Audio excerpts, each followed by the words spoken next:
Meus caros amigos, amigas, estamos começando a nossa live de hoje com o objetivo de nós respondermos as perguntas daqueles que nos acompanham. Como eu recebo muitas perguntas por e-mail, nos programas da Canção Nova, então resolvi fazer essa live a segunda-feira para responder um pouco de perguntas, ok? Vamos pedir ao Senhor que nos dê a sua graça, a sua bênção, para que todas as respostas sejam conforme aquilo que está no coração da igreja, aquilo que nos ensina o sagrado magistério da igreja. Em nome do Pai, e do Filho, e do Espírito Santo. Amém. Vinde, Espírito Santo, enchei os corações dos vossos fiéis e acendei neles o fogo do vosso amor. Enviai, Senhor, o Santo Espírito, e tudo será criado, e renovareis a face da terra. Oremos, ó Deus, que instruíste os corações dos vossos fiéis com a luz do Espírito Santo.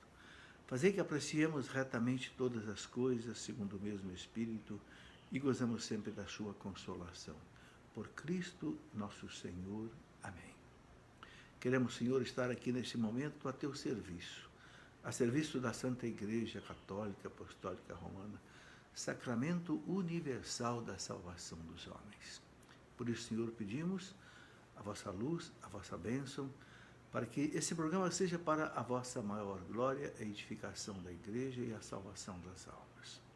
Contando com a intercessão materna de Nossa Senhora. Ave Maria, cheia de graça, o Senhor é convosco. Bendita sois vós entre as mulheres, e bendito é o fruto do vosso ventre, Jesus. Santa Maria, Mãe de Deus, rogai por nós, pecadores, agora e na hora de nossa morte. Amém. Glória ao Pai, ao Filho e ao Espírito Santo, como era no princípio, agora e sempre. Amém. São José, rogai por nós. Em nome do Pai, do Filho e do Espírito Santo. Amém. Muito boa noite a todos vocês que já estão entrando aí na nossa conversa. Inês Regina, Francisca Araújo dos Santos. Boa noite. Helena de Lima, muito boa noite também a você. Que Deus abençoe a todos nós, que Deus nos abençoe esta noite. Você pode mandar a sua pergunta, tenho aqui alguém hoje me ajudando aí a coletar as perguntas, para que a gente possa aí colocar. Já tem aqui uma pergunta do Daniel Gonçalves, que diz assim: já que Jesus é o único Salvador, como é possível ou não é possível respeitar religiões que não acreditam nessa verdade de fé? Daniel, a gente tem que respeitar, claro. Existe uma coisa que o Concílio Vaticano II enfatizou muito, que é a liberdade religiosa. Cada um tem a sua crença, cada um tem o direito de seguir a sua religião. Na Idade Média, até a Idade Média, mais ou menos, aqueles que tinham o poder impunham a própria religião. Não é? Isso aconteceu desde a época do Império Romano. Não é? Depois, inclusive, os primeiros imperadores católicos cristãos tentaram também impor o cristianismo ao mundo inteiro, né? O próprio Carlos Magno, por volta do ano 800, né? Ele impunha o cristianismo aos outros. O mesmo aconteceu com Lutero, Calvino, né? Por volta aí de 1550, por aí. Bem, mas é a evolução da humanidade. A partir, né, de um certo tempo, todo mundo entendeu que não se pode tirar a liberdade de uma pessoa. A fé deve ser proposta, mas nunca imposta. É claro que nós que temos a convicção de que Jesus Cristo é o único Salvador, né? São Pedro disse bem claro, está nos Atos dos Apóstolos, capítulo 2, né? São Pedro fala bem claro, depois que eles curaram aquele aleijado, aliás, é no capítulo 4, versículo 12, depois que curaram aquele aleijado na porta do templo, quiseram saber em nome de quem que eles tinham feito aquele milagre. Então, Pedro diz bem claro para todos, né? Em nome de Jesus Cristo. Né? Porque não nos foi dado nenhum outro nome embaixo do céu no qual nós tenhamos salvação. Então, nós cremos que realmente a salvação está em Jesus, porque Jesus é o único que conseguiu pagar a justiça de Deus, né? O preço, né, do nosso perdão, o nosso resgate. Agora, o que nós podemos e devemos fazer? Pregar isto. Jesus disse: ide pelo mundo inteiro, pregai o Evangelho. Quem crer e for batizado será salvo. Então nós temos que pregar essa boa nova, pregar o Evangelho, mas sem impor, né? E deixando bem claro para as pessoas, só existe salvação em Jesus Cristo. Porque Ele é o único que ao mesmo tempo é homem e é Deus. Sendo Deus, pôde pagar a justiça divina, um preço infinito, mas como Ele era homem, pagou o preço, né, do pecado do homem. Então, você pergunta se temos que respeitar, sim, agora viver a nossa fé com toda a coerência, né? É a liberdade religiosa. Existe um documento do Concílio Vaticano II inteiro sobre isso. Bem, veja aqui se tem mais pergunta. Eu sei que tem a gente já mandando a sua pergunta aí. Nós queremos aqui ir respondendo. Ainda sobre Jesus Cristo, né, é muito importante que a gente saiba colocar para as pessoas, né, o chamado querigma. A palavra querigma do grego quer dizer grito, né, grito, o anúncio do Evangelho, né? Mostrar esse grito de Cristo, que é o quê? O homem estava perdido, o homem estava longe de Deus. Deus veio do céu, o próprio Cristo. O Verbo se fez homem, né, para ser o pontífice entre o homem e Deus. É o único pontífice, é o único que ao mesmo tempo é homem e ao mesmo tempo é Deus. Então ele pode ligar o homem com Deus, né, e pagar o preço do nosso resgate. Muito bem, Maria Júlia Berino, o que é o pecado contra o Espírito Santo? Ô Maria Júlia, o Catecismo da Igreja explica bem claro o pecado do Espírito Santo. Quando é que Jesus falou do pecado do Espírito Santo? Ele falou do pecado do Espírito Santo no Evangelho de São Mateus, no Evangelho de São Marcos, quando ele fazia milagre e tal, e expulsava demônios. Alguém lá dos fariseus, doutores da lei, que não aceitavam, faziam aquela resistência a Jesus, mesmo vendo os milagres, mesmo vendo, né, todos os testemunhos sobre Jesus, será? Ele expulsa demônio pelo príncipe dos demônios, Beelzebub. Ora, vê se é possível demônio expulsar demônio. Então Jesus disse, é uma incoerência. Se Satanás está dividido contra ele mesmo, sua casa não vai parar de pé, né? Mas se eu expulso Satanás pelo dedo de Deus, ou seja, pelo Espírito Santo, então é porque chegou até vós o reino de Deus. E aí ele fala isso, né? Aquele que blasfemar contra o Filho do Homem terá perdão, mas aquele que blasfemar contra o Espírito Santo não terá perdão nem nesta vida e nem na outra, nem na eternidade. Então, o que significa esse pecado contra o Espírito Santo? É o endurecimento do coração. Aqueles judeus, né, que viam os milagres de Jesus, tinham que ceder, tinham que reconhecer a divindade de Jesus. Era inequívoco. Não, mas por outros interesses, por egoísmo, por ciúme, por outras coisas, fecharam o coração. Não quiseram reconhecer Jesus. E aí não tem como ser perdoado. Então o pecado contra o Espírito Santo não é um pecado assim como os outros. Matar, roubar, prostituir, etc. Não. É um pecado de você fechar o coração. Não receber o perdão de Deus. Deus oferece a graça do perdão, do arrependimento. A pessoa não quer. Fecha o coração. Bom, fechou o coração. Não é que a misericórdia de Deus seja pequena. Não.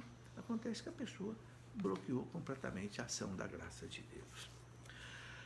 Max Guarnieri, como viver bem a quaresma? Max, a igreja nos dá aí caminhos bons para viver bem a quaresma. Primeiro, começar bem já na quarta-feira de cinzas, né? Já na quarta-feira de cinza, poder receber aí, né, as cinzas, esse sacramental, né, que significa o quê? Vamos começar um tempo de penitência, vamos começar um tempo, né, de conversão. Quaresma é um tempo de conversão, para se preparar para a Páscoa. Então a igreja recomenda uma série de coisas que ajudam a nossa conversão, né? A igreja fala na missa de quarta-feira de cinza, ela fala dos remédios contra o pecado. O jejum, a esmola e a oração. Então aí a gente já tem uma indicação boa para a quaresma. O jejum, né? Pelo menos na sexta-feira, fazer um pouco de jejum durante a quaresma, né? A esmola é muito importante, né? São Pedro diz, a caridade encobre uma multidão de pecados. sobretudo para aqueles que são mais apegados ao dinheiro, às coisas desse mundo, a esmola liberta, não é? E a oração. Em termos de oração, a gente tem muitas coisas que a gente pode fazer. Você pode rezar o texto todo dia, você pode participar da Santa Missa todo dia, você pode, não sei, fazer a Via Sacra, por exemplo, nas sextas-feiras, né? Muitas igrejas e capelas têm a Via Sacra na sexta-feira. Enfim, todas essas coisas ajudam. A meditação de um bom livro, um livro que fala, por exemplo, sobre conversão, né? Eu mesmo tenho um livro, posso recomendar, né? Os Pecados Capitais. Né? Pecados capitais, aqueles 7 pecados que a igreja diz que são os piores, né? Que prejudicam a nossa vida, né? Soberba, ganância, luxúria, gula, ira, inveja, preguiça, né? Então, uma meditação sobre cada um deles. E aí, poder fazer uma boa confissão, né? Nesse livro aqui, Os Pecados e as Virtudes Capitais, eu coloco exatamente isso, né? Aqui faço uma análise de cada um dos pecados capitais e das virtudes capitais. Você tem a soberba e do outro lado você tem a humildade, né? Você tem o apego às coisas desse mundo, do outro lado você tem o desprendimento. De um lado você tem a luxúria, do outro lado você tem a castidade. De um lado você tem a gula, do outro lado você tem a temperança.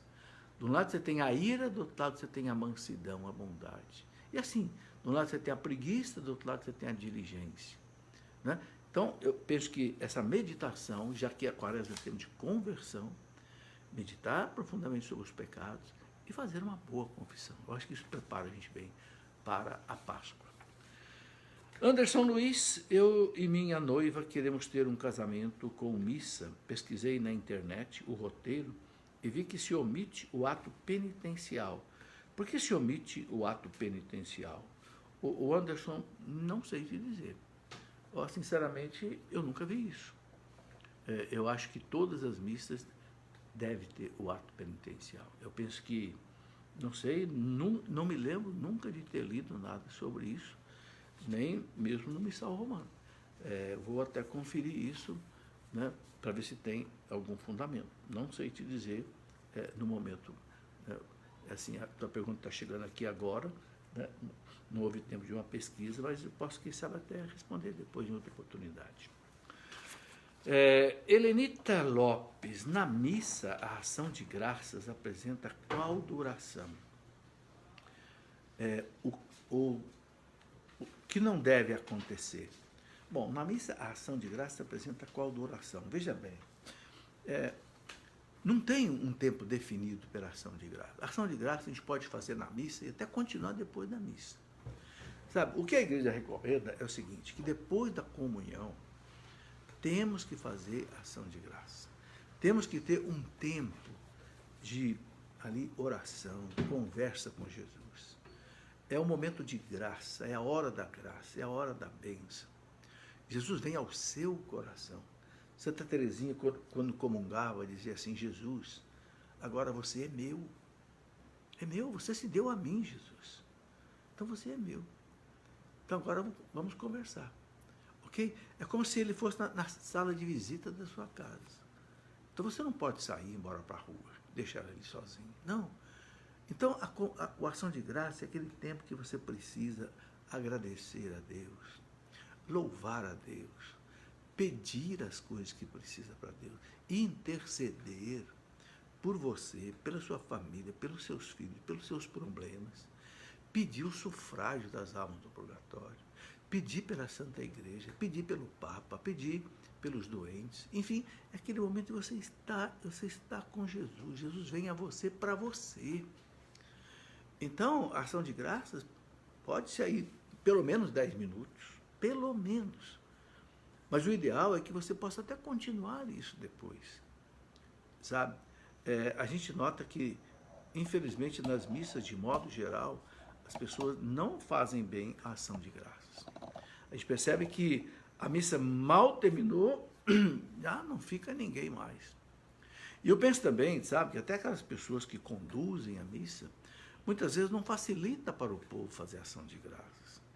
Porque acabou de distribuir a comunhão, já chega lá, começa aviso, um canto em cima de outro canto, e não para de cantar.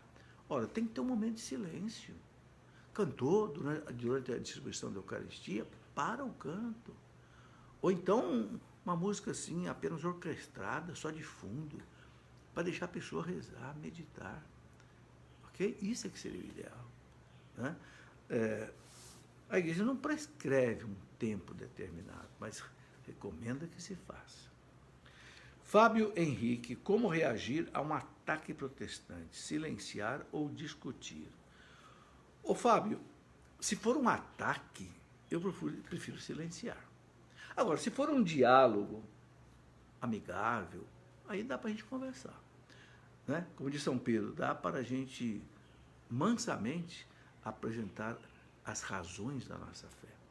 Ok? Agora, se a coisa vem de maneira agressiva, a gente percebe que já traz um ranço assim de preconceito contra a igreja, aí eu vou contar para você, é melhor silenciar.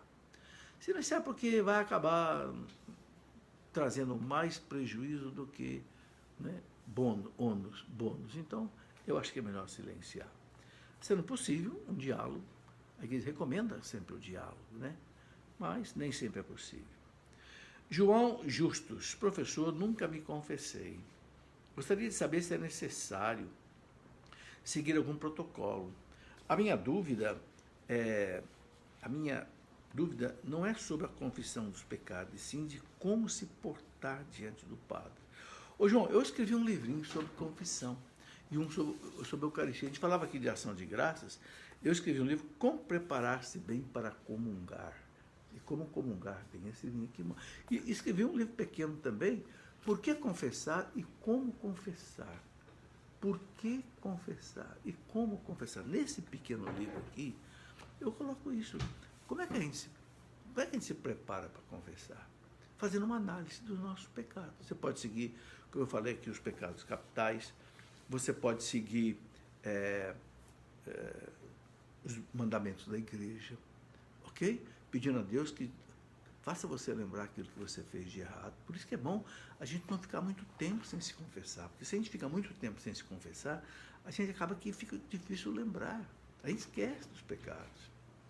Então, é bom que a gente possa fazer a comunhão, a confissão, assim. Eu faço, por exemplo, a cada mês, por exemplo. Né? Faço uma confissão, que aí eu acho que é um tempo que a gente consegue lembrar das coisas. Ok? Quantas vezes? Sim.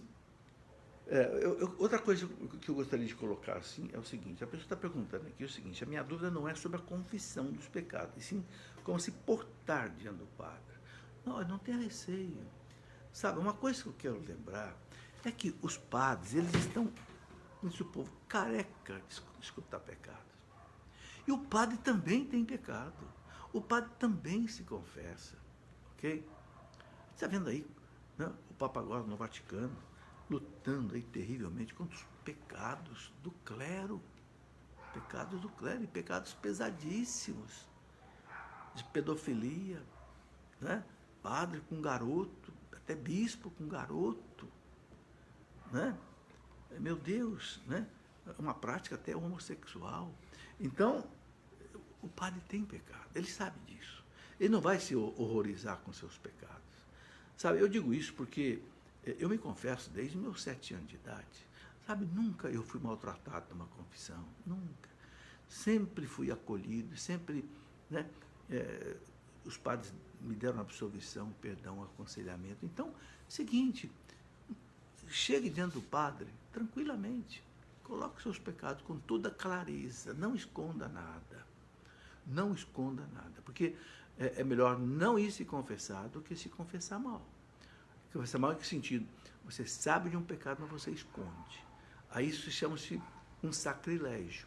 Sacrilégio, o que é? É você fazer uma espécie de uma profanação do sacramento.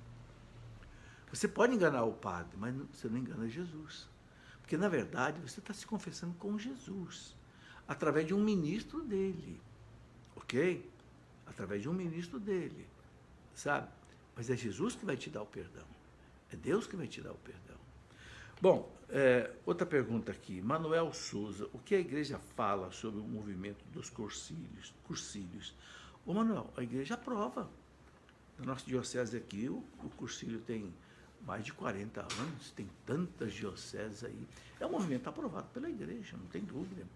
Aqui na nossa cidade, o cursílio trabalha com homens, trabalha com mulheres, trabalha com jovens, trabalha com casais. É um dos movimentos de renovação da igreja. Claro, tem gente que prefere outros tipos de movimento, prefere os encontros da renovação carismática. Sabe, a igreja ela tem uma diversidade. E cada um deve procurar aquilo que agrada mais a sua espiritualidade. Sabe? Eu, por exemplo, eu sou chamado para pregar no cursílio, eu prego no cursílio, eu fiz cursílio. Já faz aí uns 40 anos que eu fiz cursílio, foi na década de 80, eu vou prego nos cursílios. Me chamam para pregar nos encontros da RCC, eu vou prego nos encontros da RCC. Me chamam para qualquer, sendo um movimento aprovado pela igreja, eu vou levar a palestra, vou levar a minha mensagem. Okay? Então, o cursílio, sim, tem aprovação da igreja, não tenha dúvida. Helenita Lopes, a Santa Missa deve ser seguida rigorosamente conforme o folheto diário. Helenita, durante a semana, a igreja facilita a mudança de algumas coisas. Por exemplo, se tem uma missa durante a semana, missa de sétimo dia, missa de corpo presente, missa para pedir, por exemplo, chuva, missa para pedir evitar uma praga. Então, o padre pode escolher, no missal romano, as leituras adequadas a um tipo de necessidade que aquela missa quer pedir a Deus. Agora, no domingo, não. O domingo não pode ser mudado. Tem o domingo A, B e C, o ano A, B e C. As leituras são todas definidas em cada ano, ano A, ano B e ano C, e aí não devem ser alteradas. Ok? Pode haver uma complementação, alguma coisa, mas normalmente a missa ali ela é seguida. Apenas um caso muito excepcional, de uma celebração muito especial, né? Fora da missa normal do povo, né? De repente possa haver alguma mudança, mas para o povo, a missa do domingo, né? As leituras, né? Agora, veja bem, a oração eucarística, né? A igreja não define também qual é a forma dela exatamente. Desde que se use uma oração eucarística aprovada pela igreja no missal romano, sem alterar o seu conteúdo, tudo bem, certo? Eu escrevi um livro sobre liturgia, porque eu percebo que o povo tem muita dúvida sobre liturgia, e eu percebo que acontecem erros, muitas vezes, em celebrações de missas.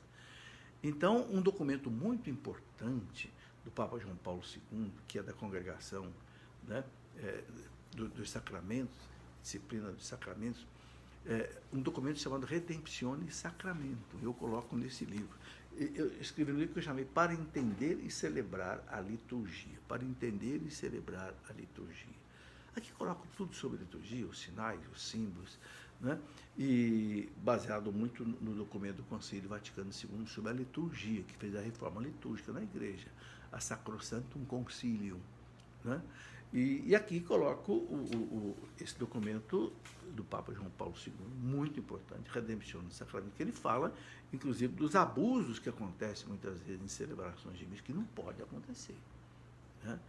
O Papa coloca isso muito claro, especialmente para o pessoal que atende na igreja, ministros extraordinários da Eucaristia, né? Os acólitos, coroinhas, né? Enfim, todo o povo que tem interesse de trabalhar na liturgia, o próprio pessoal do Ministério de Música, é bom conhecer esse documento. E outras coisas mais, né? Diego Ramos, o diaconato permanente é só para quem já tem o sacramento do matrimônio ou tem o diaconato celibatário? Não, o Diego tem também o diaconato celibatário, ok? Aí depende do bispo querer, né, ordenar. Só que tem uma coisa, depois de ordenado diácono, né, o diácono que se ordenou solteiro, ou celibatário, fica aí a interrogação se ele pode se casar ou não, tá certo? Porque o diácono casado, Se ele ficar viúvo, ele depois não pode se casar, certo? Mas isso aí o bispo vai definir conforme cada caso. Jaffa Fogliene, na Bíblia diz que as mulheres não podem ajudar um sacerdote no altar. O que o senhor me diz sobre isso? Bem, o Fafá, acontece o seguinte, o Papa João Paulo II colocou uma norma que é a seguinte: as mulheres podem ou não ajudar na missa, como coroinha, se o bispo autorizar. O Papa João Paulo II deixou para os bispos autorizarem. Então, tem bispo que não autoriza, mas a maioria dos bispos autoriza ter coroinhas meninas, ok? Aí, o Papa deixou por conta do bispo. Isso quer dizer, então, que não é uma exigência doutrinária, teológica. É uma questão, então, mais pastoral que o Papa deixou para os bispos decidirem. Agora, o que não pode, evidentemente, a igreja nunca vai abrir mão, é que o sacerdócio feminino. Isso o Papa João Paulo II já definiu como dogma de fé, né, naquele documento dele, Ordinatio Sacerdotalis. Ele disse que a igreja não tem autorização de Deus para mexer nisso. Mexer nisso o quê? O sacerdócio só para homem. Aí perguntaram à Sagrada Congregação da Fé se o Papa estava falando ex cátedra, ou seja, proclamando um dogma, se era uma coisa definitiva. A resposta foi que sim. Algo definitivo que a igreja não pode mexer. Júlio César Gales, será que o Papa tem conhecimento das atrocidades de Maduro contra nossos irmãos venezuelanos? Ô Júlio, claro que tem. O Papa é 100% informado, né? Só que ninguém sabe o que fazer, né? Porque é um país que tem a sua autonomia, né? O que o Papa poderia fazer? O Papa ele mesmo já disse que ele não quer mais dialogar com Maduro, porque ele já teve um diálogo com Maduro não cumpriu o que ficou combinado, e o Papa diz, não tem mais o que fazer, né? Evidentemente, através dos bispos do Núncio Apostólico, né? Por exemplo, os bispos da Venezuela, certamente aí já falando também em nome do Papa, pediram que Maduro deixasse entrar, né, os mantimentos ali, as doações dos outros países, mas não conseguiu. Então, é uma situação que o Papa não tem o que fazer. Veja que os próprios governos, o Brasil, os Estados Unidos, a Colômbia, não sabem o que fazer, né? Quer dizer, e teme-se uma guerra civil lá dentro, né? Nós temos que rezar muito para que não aconteça uma guerra civil na Venezuela, porque o povo está ficando desesperado. Uma economia falida, o povo não tem remédio, o povo não tem alimento, né? E o povo desesperado, a gente sabe o que pode acontecer, né? Então, o grande perigo é haver um confronto do povo contra as Forças Armadas aliadas ao presidente, né? Ao falso presidente Maduro, porque mais de 50 nações não o reconhecem como presidente, né? E aí haver realmente um derramamento de sangue, que é o que a gente tem que rezar muito para que não aconteça, né? Sabe, eu aproveito para dizer o seguinte, aqui fica claro para todo mundo a desgraça que é um regime marxista, um regime comunista, né? Que acha que é só pegar tudo que tem, distribuir para todo mundo e acaba a riqueza do país e acabou, e agora o povo não tem nem o que... Um país que tem a maior reserva petrolífera do mundo, conseguiu destruir esse patrimônio. É uma coisa impensável. Não é à toa que os papas sempre condenaram o comunismo e o marxismo. Bem, aqui o Papa sabe, o Júlio César, só que ele também tem dificuldade de fazer alguma coisa. Helenita Lopes, a anulação do matrimônio se dá em caso de agressões, mesmo já há alguns anos realizadas? Ô, Helenita, quando é que acontece a declaração de nulidade de um casamento? Eu sempre gosto de lembrar que a igreja não anula casamento que foi válido. A igreja, quando o tribunal da igreja diz que um determinado casamento não aconteceu, ele não aconteceu. Ele não está sendo anulado. Não é um casamento que valeu e agora a igreja está dizendo, não, estou cancelando. Não. O que o tribunal diz, esse casamento de vocês nunca valeu, nunca foi válido. Por quê? Porque faltou alguma coisa.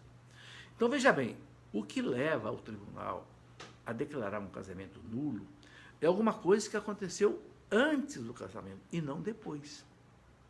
O que pode tornar um casamento nulo é o que aconteceu antes. Por exemplo, o Código de Direito Canônico tem aí 19 razões que pode levar a igreja a dizer que um casamento não valeu. Por exemplo, se houve mentira, se houve fraude, se houve tapiação, tudo antes do casamento. Se houve medo, se houve chantagem, ela se casou por chantagem, por medo, né? Ou casou, não é porque gostava do rapaz, é porque queria, não sei, de repente ficar livre dos pais, da família. Isso não é motivo para casar. Então, se não houve um consentimento pleno, o que é um consentimento pleno? O padre no altar faz 3 perguntas para o casal. Se essas 3 perguntas não forem respondidas com um sim profundo, verdadeiro, o casamento pode ser nulo. Então o padre pergunta, vocês querem se casar? É de livre, espontânea vontade? Sim. Não estão forçados, não estão com medo, não estão chantageados, estão em perfeito juízo mental, porque tem isso também, né? Falta de juízo mental pode dar declaração de nulidade. Segunda pergunta, vocês querem se casar, prometem um ao outro amor e fidelidade por toda a vida? Olha aí. Se, por exemplo, amor e fidelidade, amor quer dizer o quê? Tratar bem do outro, fazer bem para o outro. Mas se não tem esse desejo, e fidelidade, não, eu não vou casar, mas, né? Como dizia um rapaz para mim, sou casado, mas não sou castrado. Como quem diz, eu posso, né, ser infiel. Não, aí o casamento não vale. Se há essa predisposição, antes do casamento, de ser infiel, o casamento é nulo. E depois a questão dos filhos. O padre faz a terceira pergunta. Vocês prometem acolher os filhos que Deus lhes enviar, educando-os na fé do Cristo e da igreja? Sim. Claro, tem casal que não consegue ter filho por muitos motivos, infertilidade, mas o casal que pode ter filho e não quer ter nenhum filho, ele rompe com um juramento no altar. Então o casamento pode ser nulo, pode ser nulo na sua realização. Ok? Bom, quem quiser aprofundar isso, eu gosto sempre de indicar um livro, porque eu escrevo os livros exatamente para tirar dúvidas das pessoas, né? Eu escrevi um livro, Família Santuário da Vida, que no final dele eu tenho um capítulo inteiro, né, bem explicado sobre a questão de declaração de nulidade. Esse livro aqui, Família Santuário da Vida. Aqui tem um capítulo inteiro, né, nulidade de casamento.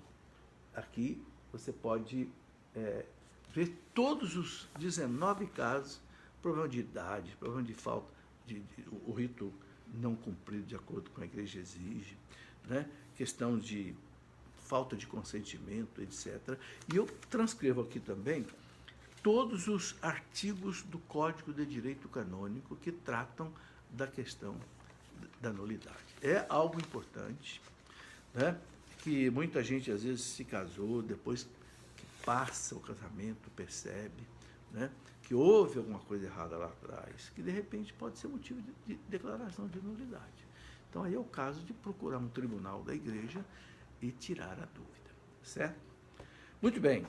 Valdirene Araújo, quem deixa de ir à missa, quando retorna, tem que confessar para poder comungar? Valdirene, o catecismo da igreja diz assim, né? Vou pegar o catecismo aqui, que eu quero ver se eu até mostro aqui exatamente o parágrafo que fala isso, porque é uma coisa bastante séria. O catecismo da igreja, ele diz o seguinte, que se a pessoa perder a missa no domingo, ok? Por preguiça, se ela pode ir à missa, tem tempo, não está cuidando de criança, não está cuidando de ninguém doente, não tem problema, ela pode ir à missa, ela não vai por preguiça, é pecado grave.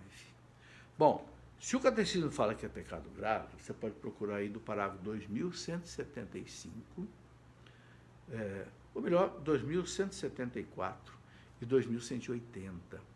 Você vai dizer que ele fala aí exatamente isso, que se a pessoa perder a missa no domingo, ou no sábado à tarde, à noite, né, que também já cumpre o preceito dominical, se a pessoa perde por, assim, simplesmente por preguiça, ela deve se confessar sim, tá? Eu vou ler aqui, ó, parágrafo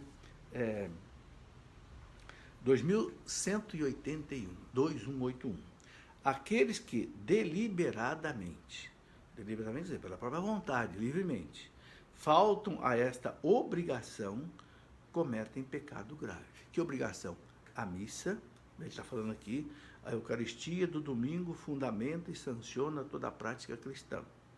Por isso, os fiéis são obrigados a participar da Eucaristia nos dias de preceito, dia santo e domingo. A não ser por motivos muito sérios, por exemplo, uma doença, cuidado com bebês, ou se forem dispensados pelo próprio pastor. Às vezes, um outro problema sério, o padre pode dispensar, né? Mas aqueles que, né, deixam de ir à missa no domingo ou no sábado, sem motivo justo, cometem pecado grave. Agora, nós temos que entender o seguinte, gente.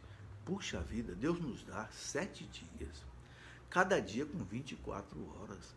Eu não posso oferecer a Deus 1 hora por semana? Eu sei que, às vezes, sabe, a gente vai numa missa, não gosta muito do padre, acha que a homilia não é bem feita, ou então acha que, né, a coisa precisava mudar. Não importa, o que vale da missa é a missa. Sabe, o padre sendo padre de verdade, ele consagrou, está consagrado. A missa o que é? Torna-se presente o Calvário. A morte e a ressurreição de Cristo torna-se presente. Então, a gente precisa realmente valorizar a Santa Missa, né? Há uma frase que o pessoal gosta de usar que eu acho interessante, né? Domingo sem missa é semana sem graça. Sem graça de Deus, né? Então, realmente, vale a pena isso. Mais perguntas? Vamos ver aqui mais alguma coisa. O Damião Albuquerque. Uma pessoa pode receber o sacramento da crisma sem comungar? O Damião, a igreja exige a confissão, ok? E a Eucaristia para o sacramento da crisma. É algo assim coerente, né? Coerente, não é nenhuma coisa forçada, porque se o jovem quer receber o Espírito Santo, foi preparado para isso, né? Então, a condição básica para você receber o Espírito Santo é que você esteja com a alma limpa, porque o Espírito Santo passa a ser templo vivo aqui no nosso corpo. Então, por isso que a igreja exige, antes do sacramento da crisma, que a pessoa se confesse. Por isso, ela tem que ter feito primeiro a primeira comunhão. Agora, evidentemente, quem se confessou, quem recebeu o Espírito Santo, vai comungar, né? A menos que entre a confissão e o recebimento da Eucaristia haja um pecado grave.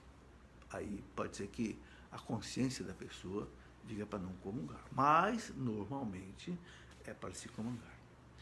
Thaisa Chioquete. Quando uma criança falece, ela vai direta para o céu? Thaisa, se ela for uma criança batizada, que não tem uso da razão ainda, portanto, não cometeu pecado grave, certamente ela vai para o céu. Agora, há crianças que morrem sem o batismo. Aí a igreja recomenda que se faça as exéquias dessa criança, né? E não pode batizar a criança depois de morta, não pode, né? Só Deus aí pode julgar, né, se há necessidade de uma passagem, um tempo de purificação de alguma coisa ou não. Aí depende da idade da criança, depende até que ponto ela tem uso da razão, porque sem uso da razão você não comete pecado, né? E essa questão do uso da razão é uma questão também subjetiva. Tem criança com 5 anos de idade já tem uso da razão, outras vezes com 10 anos de idade não tem uso da razão. Então, realmente só Deus pode dizer. Agora, em princípio, a criança é acolhida por Deus, não tenha dúvida disso, né? Jesus diz, deixai vir a minhas criancinhas, porque delas é o reino dos céus, né? Bom, quem quiser aprofundar nessas coisas todas, os sacramentos, né? Temos um livro para entender os 7 sacramentos, né? É um manualzinho aqui em que eu coloco o que a igreja ensina sobre cada um dos 7 sacramentos, sobretudo aí nessas questões todas de dúvida que a gente tem sobre batismo, sobre crisma, Eucaristia, todos os 7 sacramentos. Edna Thelma, o que o senhor pode explicar sobre as almas benditas? Edna, a igreja não fala dessas almas benditas, sabe? E eu não me aprofundo naquilo que a igreja não fala com clareza. Eu não sei dizer o que se fala de almas benditas. Para mim, todas as almas do purgatório são almas benditas. Por quê? Porque dali do purgatório, todas vão para o céu. Então, todas estão salvas. Se estão salvas, elas são benditas. Ok? Agora, se falam de almas especiais benditas, sinceramente, eu não sei dizer, porque a igreja não fala disso. E eu não gosto de ensinar alguma coisa, de falar alguma coisa que eu não tenha aprendido com a igreja. Porque o que eu falo, que eu aprendi com a igreja, eu tenho certeza que eu não erro. Agora, eu não quero tirar nada da minha cabeça, nem da cabeça dos outros, que não tenha tido respaldo no ensino do magistério da igreja, porque a gente pode estar cometendo erro. Né? Sabe, eu fui professor universitário 40 anos, dando aula de física, de matemática, de mecânica, resistências materiais, de mecânica de fluidos, etc. Sabe? E sempre eu tive muito rigor com isso, com matemática. Porque ensinar errado é crime na universidade. Ensinar errado na universidade é crime. E na igreja? Na igreja ensinar errado também devia ser crime religioso, né? Não crime civil. Mas parece que na igreja vale qualquer coisa, né? Josefa Costa, qual é a idade máxima para se casar na igreja? Josefa, não tem idade máxima. Não tenho. Nunca li nenhum documento da igreja que haja idade máxima para se casar. Pode casar com qualquer idade, né? Desde que se cumpra as exigências do matrimônio. Né? Aqueles 3 sims que eu já falei aqui, né? Pode casar, não há problema nenhum. Muito bem, são essas perguntas. Aqui tem mais ainda algumas aqui. Né? Esse programa é exatamente para isso. Né? Se você quiser mandar sua pergunta aí por e-mail ou por a gente vai respondendo também. Sandra Natura, ministro da Eucaristia, pode servir sem receber a comunhão? Sandra, não sei, de repente o ministro pode ter comungado numa outra missa, então ele pode distribuir a comunhão, né? Não sei, entende? Agora, se, por exemplo, o ministro ele não vai comungar porque ele está em pecado grave, sabe? Aí eu penso o seguinte, né? Veja, eu nunca li nada sobre isso na igreja, mas eu vejo assim, ele vai distribuir o corpo de Cristo para as pessoas, ele vai distribuir Cristo para as pessoas. Estando em pecado, é inconveniente. Eu acho que isso aí ofende o corpo de Cristo. Bom, mas ele cometeu um pecado, não teve tempo de se confessar, se arrependeu. Bom, se ele se arrependeu profundamente, não quer mais fazer aquilo, promete a Jesus que logo que possível ele vai comungar, pode até ser que não seja assim uma ofensa a Deus. Mas eu penso que o melhor seria realmente ele se confessar primeiro, se é o caso de pecado grave. Né? Patrícia Roquette, queria que falasse sobre esta onda que está tendo de constelação familiar e de aplicação de barra de Arcés. Estou vendo muita gente entrando nisso para ajudar a entender o seu eu. E eu queria saber como falar sobre esse assunto que considero um erro. Patrícia, eu fui estudar um pouco essa questão da constelação familiar, né, que é fundada por um ex-padre alemão, Bert Hellinger, né? E o que eu descobri? Que o ex-padre Bert Hellinger, ele deixou a igreja porque discordava da igreja numa opção de coisa. Eu já não gostei disso. E aí ele fundou a constelação familiar. Inclusive, né, num dos livros que ele escreveu, ele deixa claro que ele aceita a reencarnação. Ora, isso não está de acordo com a fé da igreja. Ok? Então, tendo em vista essas coisas que eu li, eu sinceramente, descarto de usar, né, entrar nessa tal constelação familiar. Há um livro dele chamado Constelação Familiar, né, que a pessoa pode ler e entender melhor. Sabe, veja assim, gostaria de dar uma opinião aqui de modo geral. Eu penso que nós não precisamos dessas coisas. Meditação transcendental, yoga, constelação familiar, sabe? A nossa fé é tão rica, sabe? Nós temos tanta coisa dos santos. Você não vai ver santo nenhum partir para essas coisas. Você não vai ver. Você pega em Santo Agostinho, Santa Teresa, os santos doutores, o que esses santos se debruçavam? Em cima da palavra de Deus, em cima da doutrina da igreja e nada mais.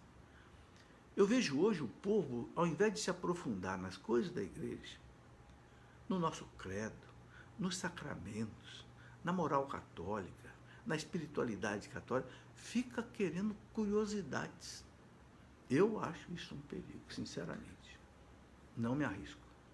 Não me arrisco. A igreja, para mim, ela tem tudo que a gente precisa.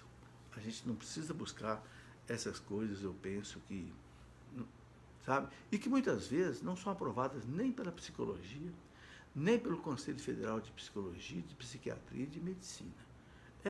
Né?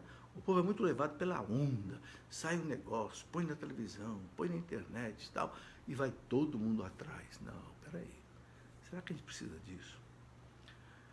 Olha, eu não dou conta de me satisfazer espiritualmente com aquilo que eu encontro na igreja. Para que eu vou correr atrás de outras coisas? Muito bem. O que mais, Gabriela? Tem mais alguma coisa aí para a gente concluir? Já são aí 8h20, já quase 1 hora de programa. Vamos responder mais essas perguntas aqui e vamos encerrando o nosso programa por hoje, então. Tá aí. Fernanda Florencio, o sacramento da crisma é obrigatório para contrair o matrimônio? Ô, Fernanda, não é obrigatório para contrair o matrimônio. Não, a pessoa pode se casar, receber o sacramento do matrimônio sem ser crismada, pode. Mas o sacramento da crisma é obrigatório. Ok? Quer dizer, a pessoa pode receber até depois de casado, se for o caso. Mas não é um sacramento facultativo, não. Tem cristão que pensa, não vou ser crismado, não. Não, é obrigatório, ok? Na igreja primitiva, a crisma era feita imediatamente após o batismo, porque a maioria das pessoas eram batizadas adultas, então já recebia o sacramento da crisma. Veja bem, meus irmãos, é o sacramento do Espírito Santo, que nos dá a força do Espírito Santo, a graça do Espírito Santo, os dons do Espírito Santo, os frutos do Espírito Santo. E eu rejeito isso. Não tem cabimento. Ok? Então, a gente fala obrigatório, né? Porque é como assim você é obrigatório tomar uma vacina. Não é porque você é obrigatório, porque é necessária a vacina para uma criança, tudo, entendeu? Então é a mesma coisa.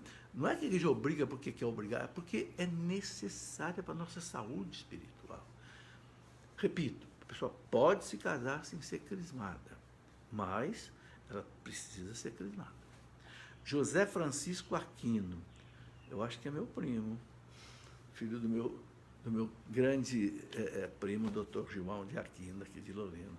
José Francisco, ele pergunta o seguinte: hoje o que é o adultério? E quando ocorre o ato sexual, você pode conviver juntos casais divorciados sem união sexual? Ô, João, adultério é muito claro. Alguém que é casado e vai ter uma relação sexual com uma pessoa que não é sua esposa, não é seu marido. Isso é um adultério. Diferente de fornicação. Fornicação é uma pessoa solteira, né, que tem um relacionamento com outra pessoa sem ser casado com ela. É fornicação. Ou casado, aí é adultério.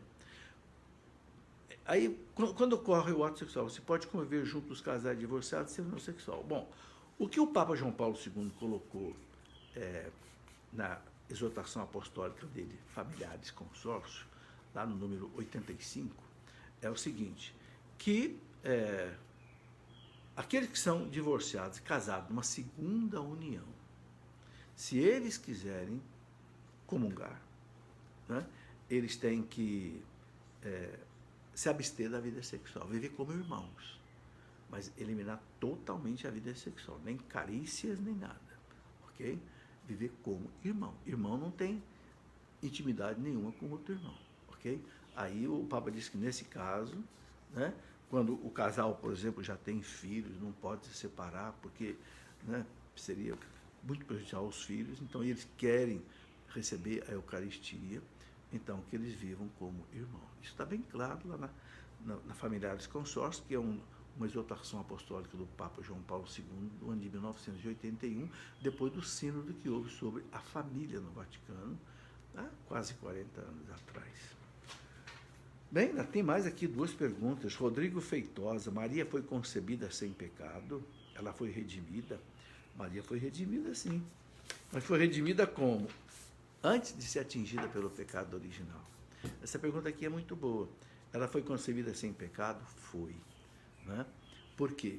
O Papa, quando proclamou o dogma da Imaculada Conceição, em 1958, o Papa Pio IX, ele disse: pelos méritos da morte do seu filho na cruz, Maria foi preservada do pecado original. Por isso ela foi concebida sem o pecado original. Então, nós ficamos livres do pecado original pelo batismo. Nós fomos tocados pelo pecado original e fomos libertados dele pelo batismo. Maria não foi tocada. Então, uma comparação para você entender. Você pode ficar livre de uma doença de duas maneiras. Ou você pegou a doença e você toma um antibiótico, por exemplo, e se cura, foi o nosso caso. Nosso antibiótico espiritual foi o batismo. Ou então, você, antes de pegar a doença, você toma uma vacina. E aí você não pega a doença. É o que aconteceu com a Virgem Maria. A Virgem Maria foi vacinada contra o pecado original, pelos méritos da morte do seu filho na cruz. Porque aí você pode perguntar, mas puxa, o filho não tinha nem nascido ainda. Ela estava sendo, né, concebida, não tinha nascido para nós. Mas para Deus não tem passado nem futuro. Para Deus tudo é presente. Né? Um teólogo chamado Karl Rahner, ele dizia: Deus é um instante que não passa. Né? Eu sei que é difícil entender isso. Para nós existe passado, presente e futuro. Para Deus não. Para Deus tudo que já aconteceu na história da humanidade, tudo que vai acontecer na história, para Deus já é presente. Não se espante, Deus é Deus. Deus tem essa né, qualidade. Elizabeth de Fátima: o que o senhor fala do caminho neocatecumenato? Olha, o neocatecumenato daquele espanhol, Kiko, né, e já é bastante idoso agora, é aprovado pela igreja. Eu sei que é um movimento assim, um tanto quanto tradicional, um tanto quanto fechado, eles vivem uma liturgia assim, um tanto reservada, tal. Tem gente que não gosta, mas o movimento aprovado pela igreja, está em comunhão com a igreja, então ninguém pode dizer que não pode ser realizado. Okay? Eu não conheço de perto o neocatecumenato, porque aqui na nossa região nunca vi um encontro neocatecumenato, não tem muito aqui na nossa região. Aqui tem mais cursílio, renovação carismática, encontro de casais com Cristo. Né? Nunca tive a oportunidade de conhecer o neocatecumenato, assim, de perto, mas eu sei que é aprovado pela igreja, então nós não podemos negar isso. Okay? Bom, uma última pergunta da Maria Clara Silva: pessoas em segunda união podem ser crismadas? Maria Clara, não pode. Por que não pode? Porque não pode confessar. E a igreja exige a confissão e a comunhão para a crisma. Entende? Então, em segunda união, a pessoa, pelos documentos da igreja, veja aí, eu não estou falando nada da minha cabeça, hein? Eu sei que às vezes pode ser duro para uma pessoa que escuta isso. Eu quero que você entenda o seguinte: eu não coloco nada fora, nada da minha cabeça. O Papa João Paulo II coloca bem claro que as pessoas de segunda união, o catecismo da igreja fala também, não podem comungar. Ok? Agora, se não pode confessar e não pode comungar, então também não pode ser crismado. Bom, quero lembrar vocês que eu tenho uma escola da fé online, que é um curso de teologia pelo meu site www.cleofas. Cleofas é aquele discípulo de Emaús. Cleofas.com.br. O que é esse curso de teologia? São todas as matérias da teologia. Agora, por exemplo, eu estou dando a parte da teologia bíblica, um curso bíblico. Né? Depois, já coloquei um pouco de história da igreja, vou colocar mais um pouco ainda, toda a parte de teologia sacramental, teologia bíblica, teologia, né, a escatologia, tudo. É um curso de teologia. Se você quiser, entra no site Cleofa, tem uma caixinha lá escrito assim, Escola da Fé Online. Clica ali e você vê todas as informações que você precisa para você participar. Os nossos livros são todos os livros de doutrina, para tirar dúvida, tá certo? Você pode ver na nossa loja, loja.cleofas.com.br, tá? E tem os meus programas na Canção Nova. Eu faço 3 programas ao vivo na Canção Nova, né? Terça-feira, meio-dia, amanhã, eu Trocando Ideias, que eu faço com a Luzia Santiago e com a Carla Astucci. Na quarta-feira, às 16 horas, Pergunte e Responderemos. E na quinta-feira, às 21 horas, a nossa Escola da Fé. Tudo isso para levar as pessoas, né, doutrina católica, tirando dúvidas, orientando as pessoas, ok? Muito obrigado a você que esteve comigo até agora. Agradeço a vocês que mandaram as suas perguntas. E, se Deus quiser, segunda-feira que vem vamos continuar. Como eu estou vendo que tem bastante pergunta, enquanto houver bastante pergunta, eu vou fazendo essa live. Se um dia não houver mais pergunta, a gente não para, né, com a nossa conversa. Fique com Deus, um grande abraço, que Deus os abençoe. Em nome do Pai, do Filho e do Espírito Santo.